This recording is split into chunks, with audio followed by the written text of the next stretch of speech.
actual requirements for electrical operation of the points. An automobile on road is guided towards the desired direction by means of a steering wheel mechanism.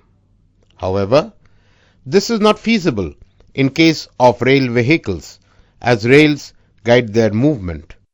During train operations, it is important to give precedence or allow crossing. These are achieved by means of points and crossings.